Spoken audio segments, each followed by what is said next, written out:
Hi friends, welcome back. ఈ వీడియోలో మనం SQL గ్రూప్ బై క్లాస్ గురించి నేర్చుకుందాం. So first, what is group by? Group by class అనేది సేమ్ వాల్యూస్ ఉన్న రోస్ ని ఒక గ్రూప్ లాగా అరేంజ్ చేయడానికి యూజ్ చేస్తాం.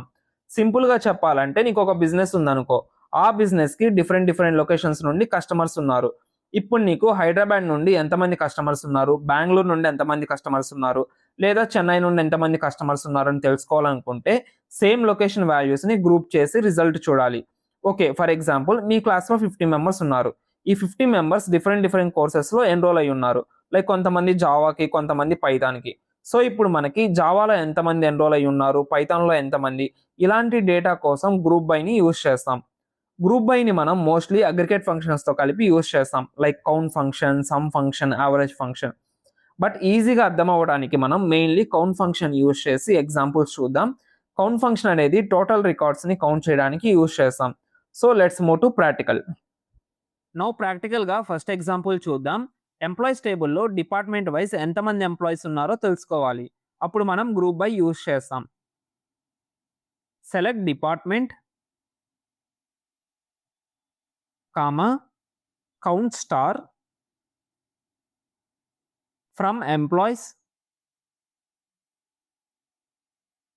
Group by department and semicolon. ఇక్కడ డిపార్ట్మెంట్ కాలమ్ని సెలెక్ట్ చేసాం అండ్ తర్వాత కౌంట్ స్టార్ యూజ్ చేసి ప్రతి డిపార్ట్మెంట్లో టోటల్ ఎంతమంది ఎంప్లాయీస్ ఉన్నారో కౌంట్ చేస్తున్నాం. And group by department use చేసాం కాబట్టి సేమ్ డిపార్ట్మెంట్ ఉన్న రోస్ అన్ని ఒక గ్రూప్ లాగా కన్సిడర్ చేస్తుంది. కాబట్టి ఫైనల్ అవుట్పుట్లో ప్రతి డిపార్ట్మెంట్కి సపరేట్గా ఎంప్లాయీ కౌంట్ అనేది డిస్ప్లే అవుతుంది.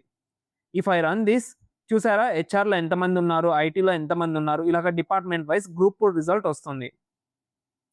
నౌ ఇంకొక ఎగ్జాంపుల్ చూద్దాం. మనకి సిటీ వైజ్ ఎంతమంది ఎంప్లాయీస్ ఉన్నారు అనే డేటా కావాలి. సెలెక్ట్ సిటీ,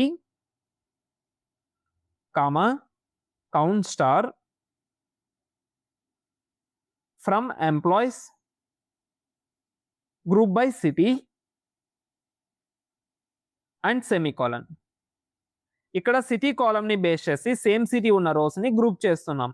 అండ్ తర్వాత కౌంట్ స్టార్ యూజ్ చేసి ప్రతి సిటీ నుండి టోటల్ ఎంతమంది ఎంప్లాయీస్ ఉన్నారో కౌంట్ చేస్తున్నాం. సో మనం అవుట్పుట్ చూస్తే సిటీ వైజ్ ఉన్న ఎంప్లాయీ కౌంట్ అనేది వచ్చింది. ఫ్రెండ్స్, ఇక్కడ ఒక ఇంపార్టెంట్ పాయింట్ గుర్తుపెట్టుకోవాలి. గ్రూప్ బై యూజ్ చేస్తున్నప్పుడు సెలెక్ట్లో మనం యూజ్ చేసే నాన్ అగ్రిగేట్ కాలమ్ని గ్రూప్ బైలో కూడా మెన్షన్ చేయాలి. సింపుల్గా చెప్పాలంటే, ఇఫ్ డిపార్ట్మెంట్ని సెలెక్ట్ చేస్తే గ్రూప్ బై డిపార్ట్మెంట్ రాయాలి, ఇఫ్ సిటీని సెలెక్ట్ చేస్తే గ్రూప్ బై సిటీ రాయాలి. సో ఫ్రెండ్స్, నోట్స్ లింక్ డిస్క్రిప్షన్లో ఉంది. నోట్స్లో డిఫరెంట్ టేబుల్స్ అండ్ కొన్ని ఇంటర్వ్యూ బేస్డ్ ప్రాక్టీస్ క్వశ్చన్స్ కూడా ఉన్నాయి. అవి ప్రాక్టీస్ చేస్తే ఈ కాన్సెప్ట్ ఇంకా స్ట్రాంగ్గా అర్థమవుతుంది. సో ఫ్రెండ్స్, వీడియో మీకు యూస్ఫుల్ అనిపిస్తే ఒక లైక్ చేయండి అండ్ మన ఛానల్ని సబ్స్క్రైబ్ చేసుకోండి.